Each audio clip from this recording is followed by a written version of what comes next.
Hello, music fans. You're watching Death by Unicorn, where we talk about metal, rock, and prog music. And this is my segment called New Music's Alive in 2025. I'm going to talk about 3 new albums that came out on February 14th, 2025, and give my quick first impressions of them. I'll talk about them in my order of preference, starting with Pattern Seeking Animals and their album Friend of All Creatures. And it was actually really hard for me to order these 3 albums today. They're all excellent tier albums, um, very close in quality. None of them are in my top 5 right now, but they're probably all sitting in my top 20 that I've heard of the year so far. I've listened to, I think, 39 albums so far this year. So Pattern Seeking Animals, Friends of All Creatures. This is the 5th album by this American band. It's progressive rock. Again, I'm putting it in my excellent tier. This band, Pattern Seeking Animals, was formed by current and former members and collaborators of the great band Spock's Beard. This album continues the excellence displayed on their first 4 albums. My favorite track currently is The Seventh Sleeper. This is a must-hear if you like Spock's Beard, or if you like progressive rock music that has catchy melodies and focuses on melodic ideas instead of heaviness or technicality.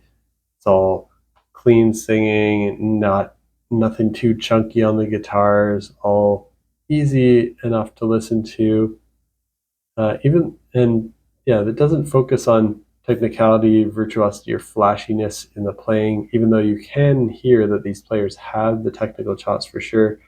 They play in a more restrained way instead of throwing a million notes per second at you. It's more about the chord progressions, the melodies, and the sonic choices and the arrangements that they pick, and the production sounds great. And they do some kind of technical things like time signature changes, and they're all great players as well, but that's not the focus of the band. If that sounds good to you, check out Pattern Seeking Animals and Friend of All Creatures. Next up, I want to talk about Dr. Mocker and his album Constant Current Stimulus. This is the debut full-length album by this American artist, and I'm also putting it in my excellent tier. It's progressive rock, but it's got a lot of electronic, alternative, drone, krautrock, post-rock, psychedelic, space rock, and even some post-hardcore and art rock influences. And this is a one-man project by Dan Murphy. He's a multi-instrumentalist and songwriter based in Brooklyn. He's played with various indie rock acts in New York and Philadelphia since 2009. But in 2020, he began releasing solo dark ambient synth work under the moniker Droning Muffler. But 2023 saw the release of Spark Chamber EP under the name Dr. Mocker.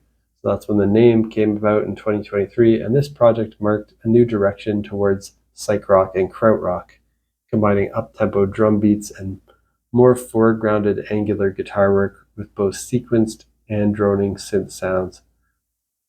Now, this new is his first debut album, Constant Current Stimulus, is a continuation of the sound from the Spark Chamber EP, but also a deeper exploration into space rock, post-hardcore, and hard-edged motoric prog. And paranoid psychedelia. So that's a description that was sent to me by the cassette label. Big thank you to Negative Wingspan, their cassette label based in Brooklyn, New York, for sending me an early promo of this album by Dr. Mocker. I really enjoyed it. Definitely check it out if you're a fan of Porcupine Tree. It reminds me of their more electronic, droning, psychedelic, spacey krautrock side. And it also gives me some vibes of the darker, more evil sounding King Crimson material. Maybe they're more like industrial and experimental electronic drony stuff. And after listening to this album by Dr. Mocker, I went back and I checked out the debut EP, and it's also very good. So highly recommend this if you're a fan of that kind of electronic psychedelic side of Porcupine Tree. You'll definitely like Constant Current Stimulus by Dr. Mocker. And last on my list for today is another excellent one. It's Thomas Erak and the Ouroboros and their album AU in brackets. I don't know if that's supposed to mean like Australia or something else. I'm not sure. Not sure if I should pronounce it O or just AU or Australia or maybe it stands for something. But it's the debut album by this project, and it's post-hardcore with emo, progressive rock, and math rock influences. Definitely also makes my excellent tier here.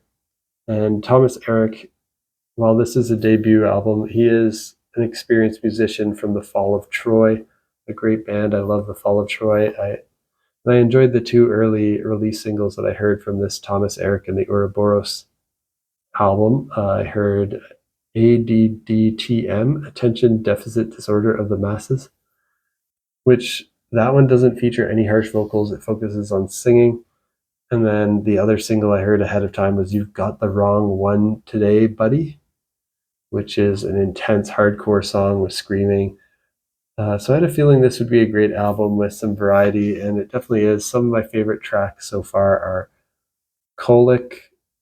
It might it might have been my favorite track if it weren't for a little bit near the end. There's like maybe a minute of like ambient noise near the end. It's like a 5 minute and 40 second song. I think the first 4 minutes and 40 seconds of Kolick are some of the best music on the album. You Got the Wrong One Today, Buddy is another great one. That's the heavy one with tense hardcore screams. Thousands of Dead Satellites, another great one. And DCLXVI, which is the Roman numeral for 666, the number of the beast, is my current favorite track. This is a must hear if you like The Fall of Troy, or if you just like post-hardcore music with fast guitars and some progressive tendencies. Definitely check out Thomas Erak and the Ouroboros and their album AU. And that's it for my first impressions of these three albums that came out on Valentine's Day, February 14th, 2025. I hope you heard about something new that you wanted to check out in this video. Definitely let me know down in the comments, what do you think of these albums if you've already listened to them, or is there anything else that came out recently that you think I might enjoy? Also let me know. And if I inspired you to check any of these out and you enjoyed it or hated it, also let me know. I'm curious to hear if I turn people on to new music, or if they check it out and they say, wow, why did you recommend that? That's crap. Your feedback would be very interesting to me. And if you like metal, rock, and prog music, hit that like button, hit that subscribe button, so you can stay in the loop on when I put these videos out. I typically put one out every week after I check out new releases, giving my quick first impressions on them. And then every month, at the end of the month, I give my top 10 albums of the month. I often put out release radar videos before a month that list what I'll be listening to that month if you want to know what's coming. And sometimes I just do odd one-off videos, like I recently posted a reaction to Loudwire's History of Prog Metal and 21 Albums. So I occasionally do little one-off videos like that, and might talk about more classic prog stuff at some point. But just keeping up with all the new stuff is keeping me busy, so most of my videos are about that. If you like that, definitely hit that subscribe button and stay tuned for next time. Peace out.